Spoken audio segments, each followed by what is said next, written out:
naiknya berapa persen, terus dari 2017 ke 2018 berapa persen naiknya. Jadi dengan adanya persentase perubahan tersebut akan lebih mudah bagi kita untuk melihat trennya sebenarnya, kenaikannya. Kalau angka absolut itu kita kan agak sulit, naik sih naik, cuma kita nggak tahu seberapa besar dia naiknya gitu dari segi persentase. Dengan persentase lebih mudah bagi kita melihat, oh dia naiknya misalnya di tahun 2016 ke 2017 naik 3%, dari 17 ke 18 naik 5%. Berarti kan dia tidak naik tapi tumbuh gitu loh, naiknya tumbuh. Jadi lebih memudahkan ya. Seperti itu sih. Nah, dari 5 presentasi yang sudah kita lihat dari pekan kedua sampai pekan keempat ini, ya kan, tentunya beragam ya. Ya, saya juga melihatnya beragam kan, dan itu dapat dimaklumi. Contoh kayak presentasi di minggu kedua, kelompok 5, waktu itu mempresentasikan memang pada saat itu memang informasi yang saya minta juga masih terbatas, ya kan. Nah, kemudian minggu ketiga ketika kelompok 2 dan kelompok 1 dan kelompok 2 melakukan presentasi juga akan berbeda karena memang informasinya juga masih terbatas, ya kan. Artinya ada lebih banyak dibanding kelompok 5 tetapi tetap terbatas. Begitu juga hari ini ketika kelompok 3 dan kelompok 4 melakukan presentasi, tentunya cakupannya juga menjadi berbeda. Ya, tidak apa-apa, memang itu salah satu bentuk dari memang terbatasnya informasi yang ada pada saat itu. Nah, tetapi memang yang saya inginkan nantinya ketika nanti hasil kelompok ini nanti dikumpulkan, tentunya saya membutuhkannya keseragaman, ya, keseragaman. Jadi mohon nanti masing-masing kelompok melihat kepada kelompok lainnya, kemudian mencoba menyeragamkan. Apa yang dimaksud menyeragamkan? Adanya keseimbangan antara informasi yang sifatnya kualitatif dengan informasi yang sifatnya kuantitatif, ya. Jadi kalau saya perhatikan ada beberapa kelompok yang sangat dominan di informasi yang sifatnya kualitatif, artinya menceritakan tentang strategi bisnis, lingkungan persaingan, kemudian hal-hal yang sifatnya non kuantitatif, ya kan. Ada juga kelompok yang memang lebih dominan menyampaikan data-data kuantitatif, seperti misalnya laporan keuangan, kemudian rincian dari laporan tersebut, berapa salesnya, berapa bebannya, seperti itu ya. Nggak apa-apa, cuma nanti pada saat nanti dikumpulkan kepada saya mengharapkan bahwa nanti ada keseimbangan antara tadi data-data kualitatif dan data-data kuantitatif, ya kan. Saya sudah sampaikan di minggu lalu bahwa yang saya butuhkan untuk data-data kuantitatif adalah di laporan rugi laba itu adanya penjualan, ya kan, sales, adanya operating expense, dan adanya net income. Itu aja sebenarnya ya, tapi nggak apa-apa kalau mau ditambahin. Kemudian saya juga minta di minggu lalu penambahan dari sisi neracanya, ya. Itu yang belum saya lihat tuh dari sisi neraca. Hari ini saya belum lihat di sisi neraca terkait mengenai sumber pendanaannya, ya. Berapa sih sumber pendanaan yang berasal dari mana sumber pendanaan dari asetnya itu, ya kan? Kalau kita sudah belajar kan, aset sama dengan liabilities plus equities. Nah, itu saya belum lihat tuh. Asetnya tuh berapa, kemudian aset itu dibiayai dari mana? Dari eksternal, berarti kalau eksternal itu dari liabilities berapa? Kemudian kalau dari internal, dari equities berapa? Bagaimana persentasenya? Seperti itu. Itu yang saya belum lihat. Ya. Nah, kemudian minggu ini saya tambahkan, nanti lihat statement of cash flow-nya. Ya, apakah selama 5 tahun itu gimana operating cash flow-nya, apakah positif operating cash flow-nya, ya, gimana dengan misalnya cash flow dari investasinya dan cash flow dari pendanaannya, ya, financing-nya, seperti itu.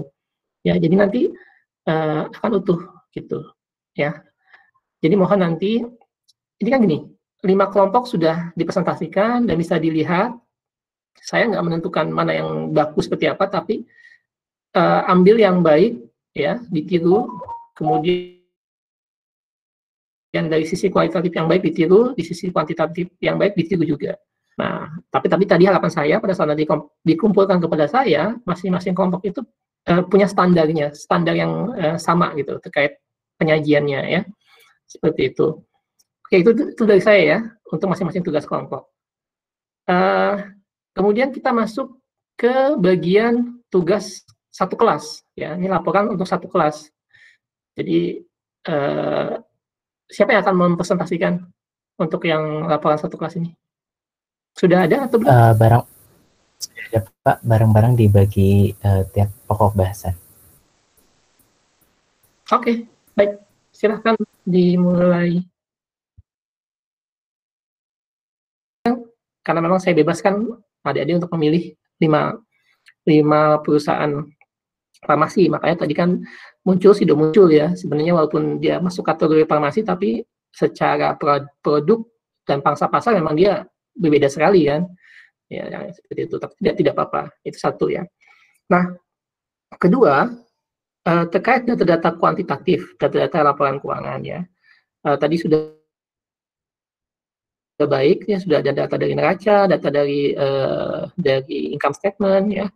Nah, nanti mungkin tambahkan nanti data terkait dari statement of cash flow ya, cash flow statement ya, seperti itu. Nah, penyajiannya begini.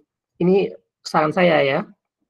Ketika kita bicara data 5 tahun ya, mungkin akan lebih ringkas kalau kita nggak bicara tahun per tahun gitu loh. Ya, kayak contoh misalnya tadi di awal saya lihat disandingkan tuh di tahun 2015, 2016 di 5 perusahaan itu seperti apa.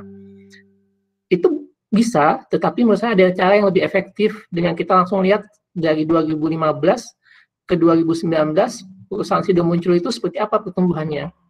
Setiap tahun naik 2% dia.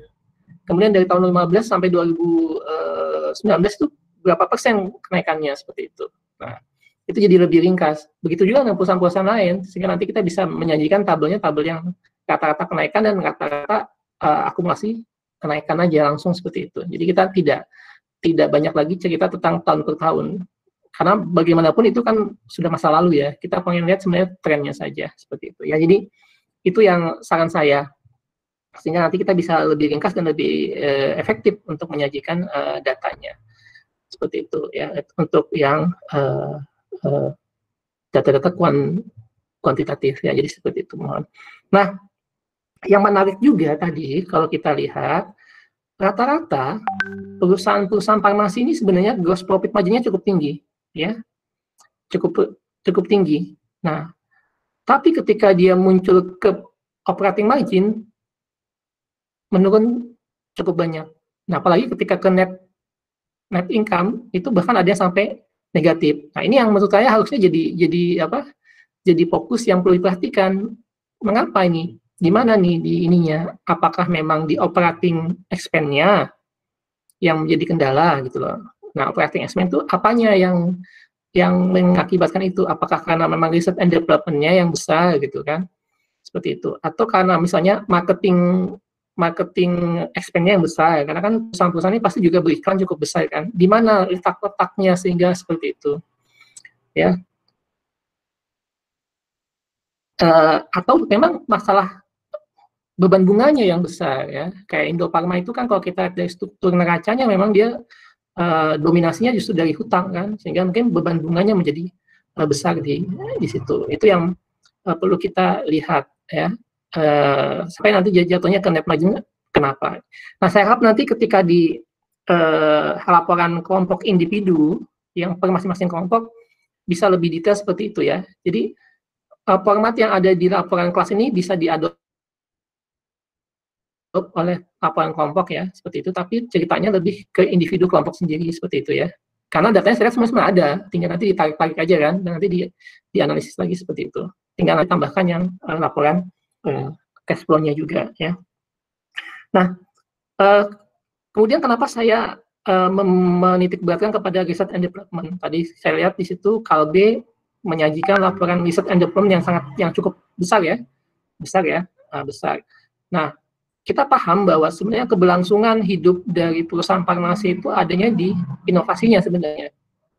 Ya, ketika nanti ada suatu perusahaan farmasi yang saat ini mungkin dia unggul produknya, tapi nanti ketika ada perusahaan farmasi lain yang bisa menghasilkan produk untuk fungsi yang sama tapi dengan hasil yang lebih baik, pasti dia akan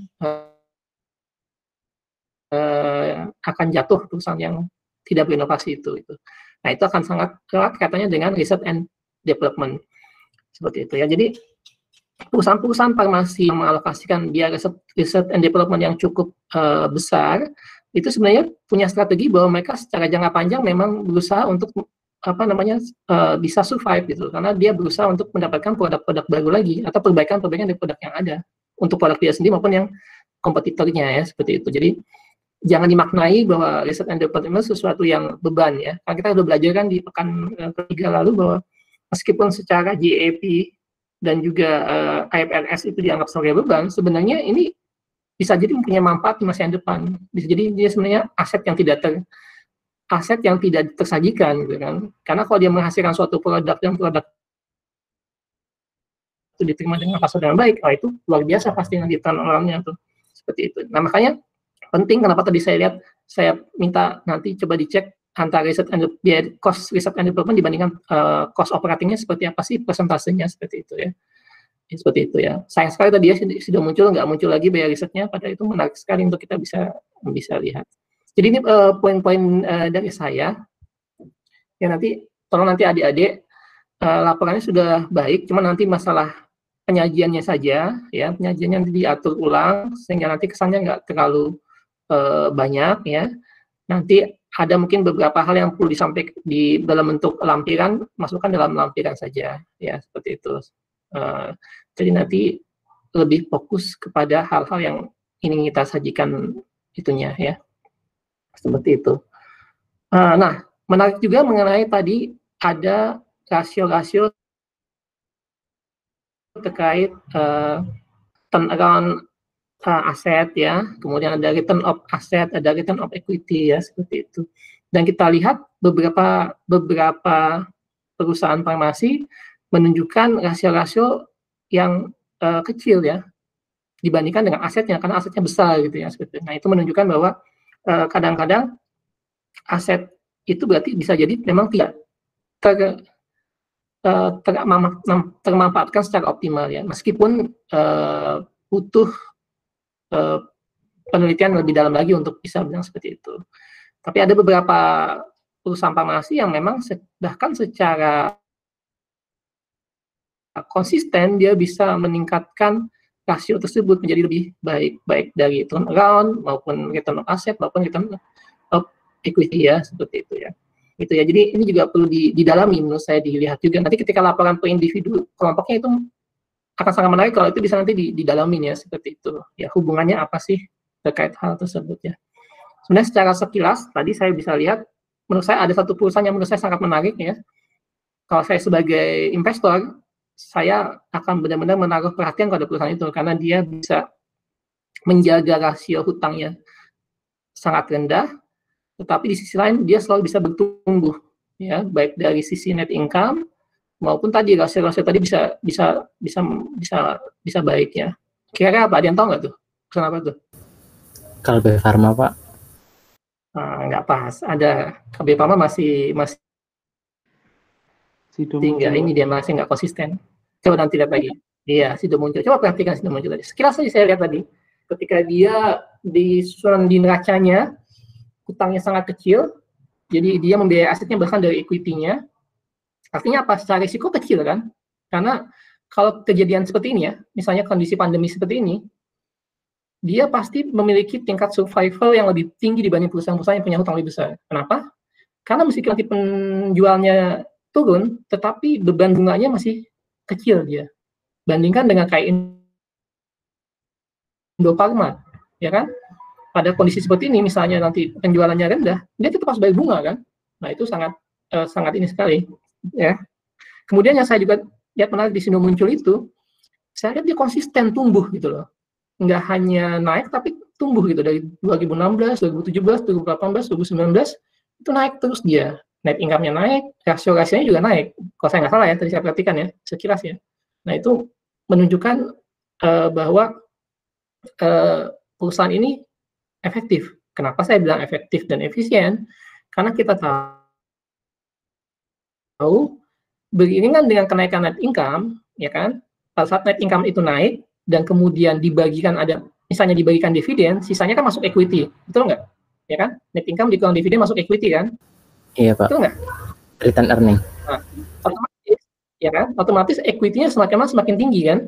Dari 2016 ke 2017, ya kan? Karena net income-nya naik terus kan? Ya kan? Nah, tapi di tahun itu juga dia masih bisa membuat rasio lebih tinggi lagi gitu loh. Perhatikan nggak? Ada perhatiin nggak tuh? Saya tadi perhatiin tuh, rasionya makin lama makin tinggi dia. Dengan equity makin besar, dia bisa menghasilkan return of equity yang tambah besar lagi gitu loh. Menurut saya itu sesuatu yang sangat baik gitu loh. Jadi penambahan modal dia, kan kita bilang equity sebagai modal ya, modal pemegang saham ya. Kalau pemegang saham menambahkan modal, justru nanti return-nya lebih tinggi lagi, lebih tinggi lagi, lebih tinggi lagi gitu loh. Nah itu menurut saya sesuatu yang kalau saya sebagai investor, saya akan perhatikan di perusahaan ini seperti itu. Saya nggak tahu, cuma nanti yang mungkin nanti perlu ditambahkan ya tadi yang saya minta, coba sandingkan dengan pergerakan harga sahamnya. Karena harusnya perusahaan yang model seperti ini, seperti sudah muncul ini, harusnya dihargai dengan di pasar itu secara baik gitu. Artinya nggak akan ada muncul fluktuasi terhadap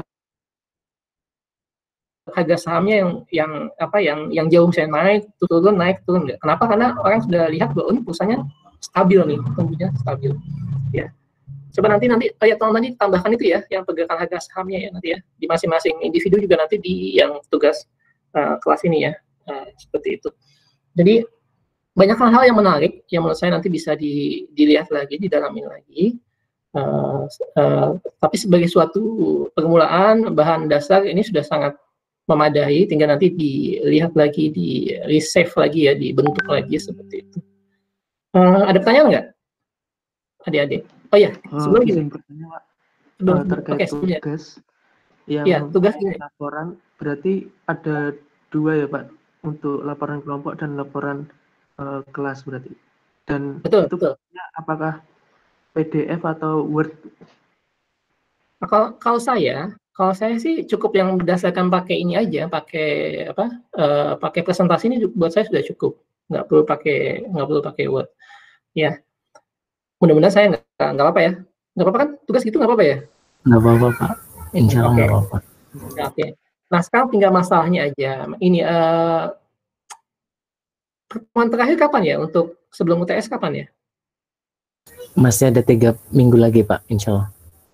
Oke, berarti saya harapkan bisa dikumpulkan seminggu sebelum UTS ya. Jadi adik-adik masih punya waktu untuk tadi perbaikan-perbaikan yang saya tadi minta, termasuk tambahan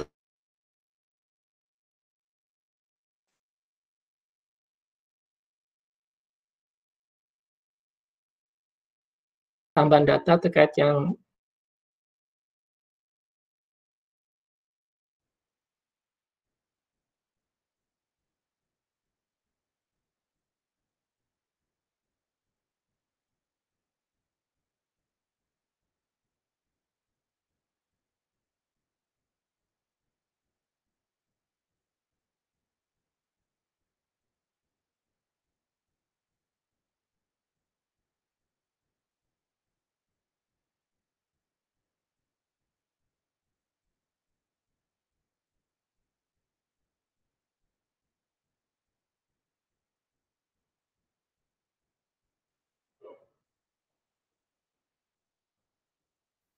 kalau ada maaf tadi putus, ada pertanyaan nggak terkait ini?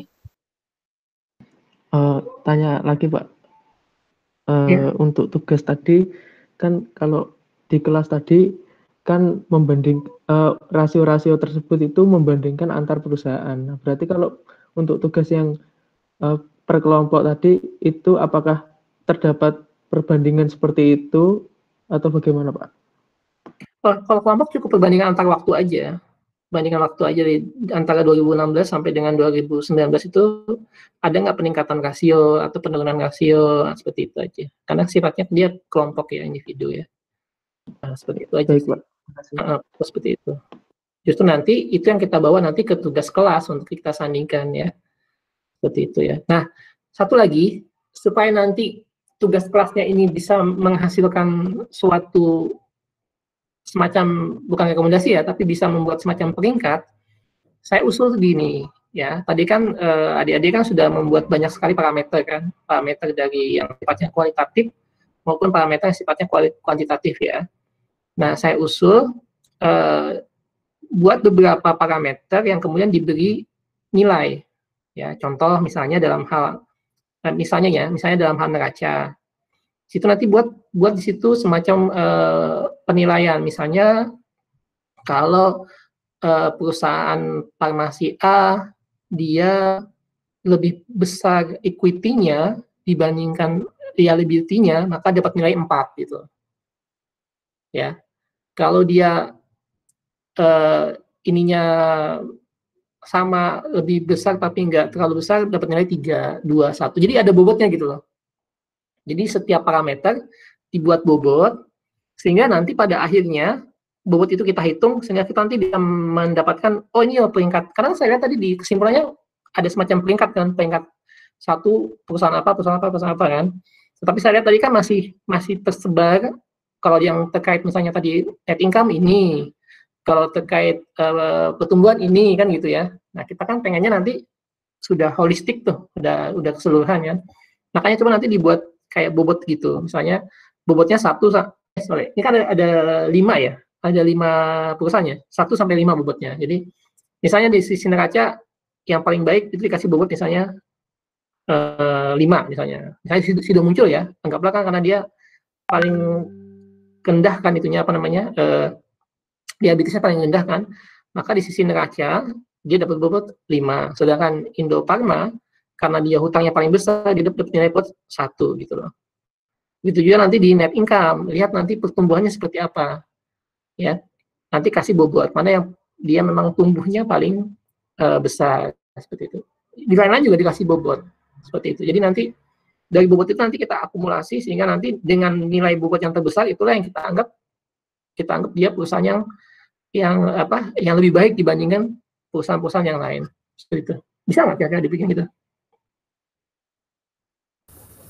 Mungkin kesulitan menentukan parameternya apa aja kali ya Pak? Atau maksudnya masing-masing parameter kan nggak bisa diberi bobot sama nih Pak. Dari Bapak mungkin kira-kira ada patokan nggak apa-apa aja nih yang perlu dibuat gitu?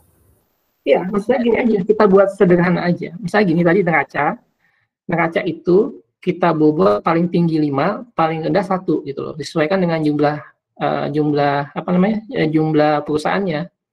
Jadi kalau misalnya di neraca itu dia hutangnya paling besar, berarti kan risiko paling tinggi, itu kan, ya kan? Iya.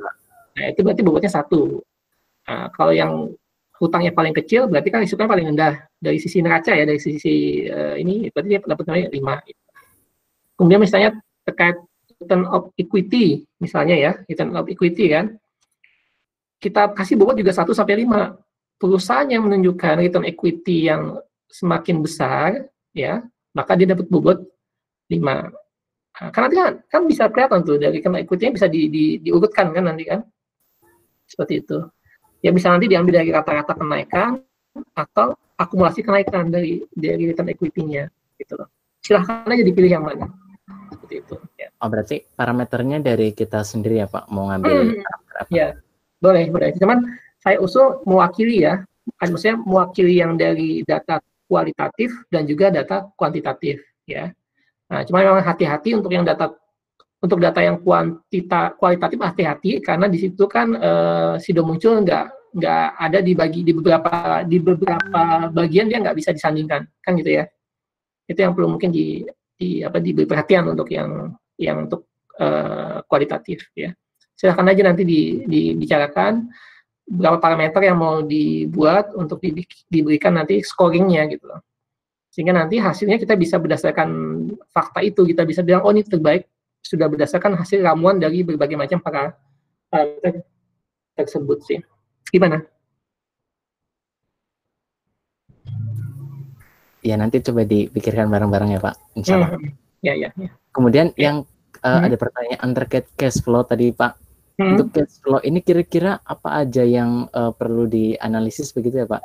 Nah, kalau buat saya, namanya kita usaha itu yang paling penting adalah adanya aliran uang masuk gitu, ya kan? Nah, aliran uang masuk itu bisa terlihat dari cash flow from operating, ya kan? Nah, Menurut saya kalau suatu perusahaan dia bisa menunjukkan bahwa dia menghasilkan laba, tetapi ternyata cash flow operatingnya negatif, justru jadi pertanyaan tuh kalau saya. Tapi sebaliknya, ada perusahaan mungkin yang dia labanya negatif, tapi jangan-jangan cash flow-nya positif gitu loh. Nah itu jadi seperti itu. Jadi fokusnya nanti lebih ke arah yang cash flow from operating. Meskipun nanti dicek juga yang financing sama yang investing ya. Kalau yang operating kan jelas itu kan dari kegiatan dia melakukan transaksi operasi dia sehari-hari ya. Bagaimana dia mendapatkan revenue dari penjualan, bagaimana dia membayar kepada vendor-vendornya kan seperti itu ya. Kalau yang operatingnya seperti itu. Makanya selisihnya itu harusnya positif tuh. Ya, kalau dia positif berarti menunjukkan bahwa perusahaan itu bisa nanti dari kegiatan operasinya dia bisa menghasilkan suatu kas yang positif. Ya, kalau yang dari financing itu kan pembiayaan. Kalau saya lihat nanti kayak Indofarma itu pasti financingnya gede. Kenapa? Karena memang dia kan mendapatkan hutang besar gitu kan. Mungkin dari sisi itu dia besar tuh mendapat financingnya. Berarti, tetapi financing itu ada risikonya kan. Risikonya apa? Dia harus bayar bunga dan nanti dia akan harus mengembalikan pokoknya pada saat nanti jatuh tempo ya. Kalau investing itu lebih ke arah misalnya perusahaan ketika dia memiliki kelebihan dari hasil cash flow operatingnya, mungkin dia akan belanjakan misalnya untuk belanja marketable securities ya, atau untuk dia aset-aset yang sifatnya jangka pendek nanti untuk sama dia nanti dijual lagi. Tapi fokusnya lebih ke arah yang operating sih. Saya nanti coba nanti teman-teman adik-adik lihat ke arah yang operating ya. Ya, sebenarnya saya sudah bisa menduga sih mungkin ada beberapa perusahaan yang pasti dari segi cash flow operatingnya dia akan selalu meningkat. Kalau saya nggak salah dugaan saya kalau lihat dari data-data tadi yang dia itu akan seperti itu. Dan itu akan semakin menguatkan gitu. Menguatkan bahwa perusahaan ini berarti memang benar-benar bagus. Kenapa? Karena nggak hanya dari net income dan rasio-rasio itu, ternyata dari uangnya pun, uang yang realnya kan cash flow itu kan real uang yang diterima perusahaan itu juga terlihat bahwa mungkin semakin lama semakin besar ya. Seperti itu. Ada lagi pertanyaan yang lain?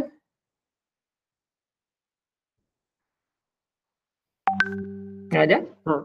Izin bertanya lagi Pak, terkait cash flow tadi itu untuk semua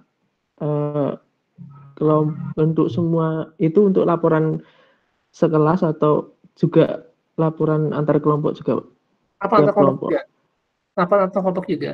Jadi nanti utuh kita di laporan kelompok utuh ada income statement, ada balance sheet, ada cash flow utuh jadinya satu ini. Di kelas juga seperti itu ya. Tadi kan katanya ada 3 pertemuan lagi ya. Berarti kita masih punya waktu sekitar 2 minggu kan untuk perbaikan ya.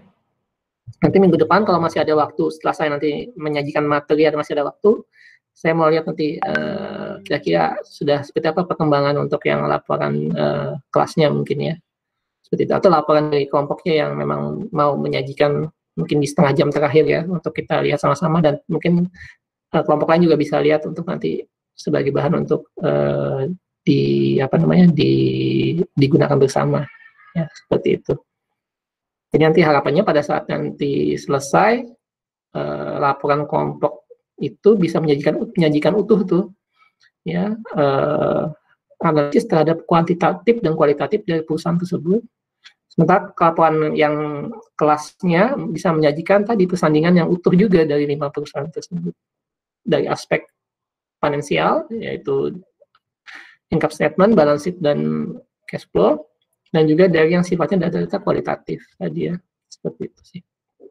Dan seperti itu ya.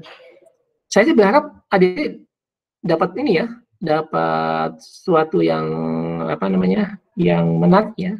Saya justru senang ketika tadi ada Sido muncul dan bisa tahu bahwa oke, ini berbeda seperti itu kan. Tujuannya memang seperti itu, kita mau lihat bahwa di dalam industri itu memang sulit bisa menemukan yang benar-benar dia seragam ya. Kadang-kadang memang masing-masing punya advantage masing-masing ya.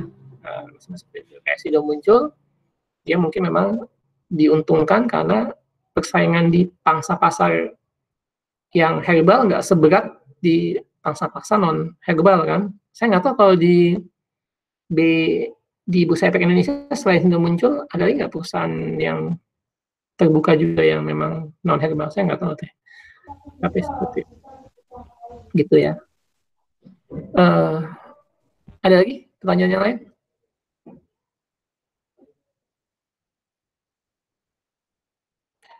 Oke, berarti kan nanti 3 minggu lagi ujian ya, UTS ya?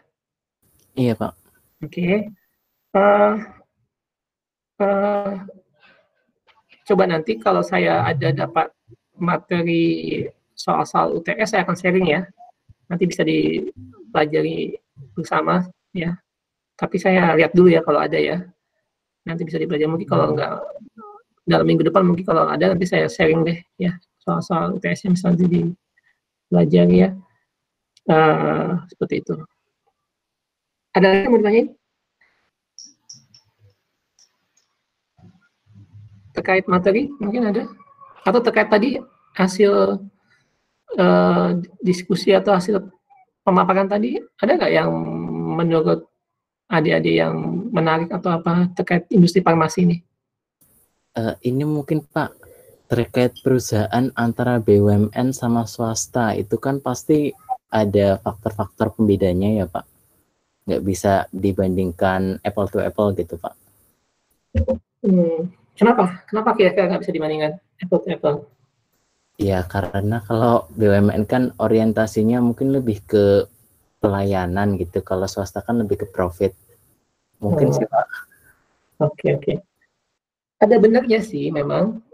Sebenarnya gini, ketika kita bicara badan usaha milik negara, itu sebenarnya harusnya udah profit oriented mestinya ya. Kenapa? Namanya juga dibilangnya badan usaha milik negara gitu.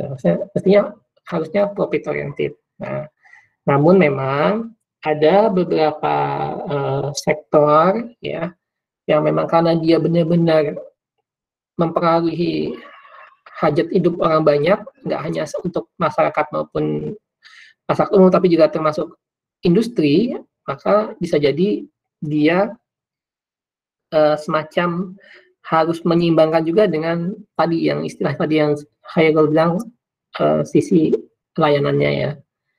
Nah, tapi kalau udah untuk terkait yang sifatnya seperti ini, yang namanya yang farmasi, saya rasa ini tidak ada kendala itu, maksudnya gitu loh. Kenapa? Karena kan kalau untuk generik, obat generik biasanya memang diatur pemerintah harganya, seingat saya ada batasannya gitu loh. Kalau obat generik itu ada batasan harganya. Tetapi itu berlaku sama untuk semua perusahaan farmasi, baik BUMN maupun non BUMN gitu ya. Obat etikal itu cenderung tidak diatur sama pemerintah ya, karena itu kan memang resep kan, jadi itu bebas. Jadi dalam hal seperti ini sebenarnya perusahaan BUMN, farmasi BUMN mereka ada di playing field yang sama gitu loh. Ngerti ya maksud saya? Jadi mereka saat ini bersaingnya ya di kondisi yang sama dengan yang non BUMN untuk yang farmasi ya. Seperti itu sih. Lebih ke arah itu. Ya, kecuali kalau misalnya memang ada penugasan khusus misalnya dari pemerintah, misalnya perusahaan farmasi BUMN harus lebih fokus kepada obat generik saja gitu loh. Padahal dia sebenarnya punya kapasitas untuk meningkatkan di sisi yang obat etikalnya. Ya kan? Kita tahu kalau dari segi margin, obat generik itu pasti lebih rendah kan dibandingkan obat etikal ya. Jadi gambarannya gini, adik-adik, saya juga baru tahu nih, belum lama ini ketika saya pernah ikut semacam seminar ya, Panadol, ini saya nyebut nama nggak apa-apa ya? Nggak apa-apa Pak. Obat Panadol, ya, itu kan asalnya dari paracetamol, tapi merknya Panadol ya. Itu kalau dijual berapa tuh? Di satunya kira-kira berapa? 1.000 ya? Kira-kira 1.000 ya? Satu butirnya ya? Mungkin kita katanya 1.000 ya kalau misalnya di mana di warung atau di mana ya. Nah, tapi bahan baku obat itu kalau digunakan untuk generik ya, di generik saya untuk yang untuk pasien yang di rumah sakit itu mungkin hanya sekitar Rp100 gitu loh. Jadi perbedaannya luar biasa ya, itunya jadi seperti itu. Jadi mungkin dalam hal tadi kalau memang ternyata perusahaan BUMN itu memang dapat penugasan khusus, misalnya mereka lebih fokus di generik, nah itu pasti akan mengakibatkan laba yang mereka peroleh jadi baginya lebih kecil kan dibanding kalau mereka bisa di yang over the counter atau yang ethical tadi, seperti itu ya. Jadi seperti itu sih. Contoh misalnya kalau ada yang ngikutin perusahaan gas negara. Ada yang tahu nggak perusahaan gas negara? Perusahaan gas negara tahu? PGN, tahu perusahaan gas negara? PGN, nggak ada yang tahu? Nggak tahu, Nah, perusahaan gas negara itu salah satu, nggak tahu ya? Oke, berarti jangan itu ya. Ya kalau BUMN ya berarti PLN. PLN tahu dong, ya. Nah, PLN itu dia sebenarnya ditujukannya untuk bisa menghasilkan profit kan, badan usaha dia. Tetapi karena tadi dia fungsi layanannya sangat berpengaruh baik kepada masyarakat maupun industri, maka harga jual listrik kan ditetapkan oleh negara. Kan seperti itu ya. Nah, sehingga nanti itu bisa membuat marginnya dia menjadi terbatas. Nah, ketika nanti ada perusahaan swasta yang juga beroperasi seperti PLN, dan itu ada memang, ya, tapi lebih kecil-kecil ya. Tentunya membandingkan keduanya harus hati-hati, karena tadi yang di satu sisi ada perusahaan ini dia harus patuh terhadap tarif yang sudah ditentukan oleh negara, ada satu perusahaan yang memang dia nggak terikat dengan tarif tersebut. Itu mungkin yang nanti perlu di-adjust itunya, seperti itu ya. Tetapi banyak perusahaan BUMN yang tidak terikat dengan seperti itu. Artinya memang benar-benar mereka bersaing secara bebas sih. Mungkin gitu kali Hairul ya. Baik Pak, terima kasih. Oke. Udah jam 1, udah selesai. Terima kasih adik-adik atas tadi pemaparannya. Menarik sekali. Saya juga jadi banyak mendapatkan tambahan pengetahuan. Dan mudah-mudahan ini juga bermanfaat buat adik-adik sekalian, terutama yang mungkin nanti berminat ya untuk mendalami lagi terkait investasi ya. Karena saya tadi lihat ada satu perusahaan tadi menurut saya sangat menarik tuh. Saya juga baru ngeh tuh. Nah, menurut itu perlu dilihat juga tuh. Baik, demikian nanti kita jumpa lagi minggu depan. Sehat selalu. Kalau lebihnya mohon maaf. Saya akhiri. Assalamualaikum warahmatullahi wabarakatuh.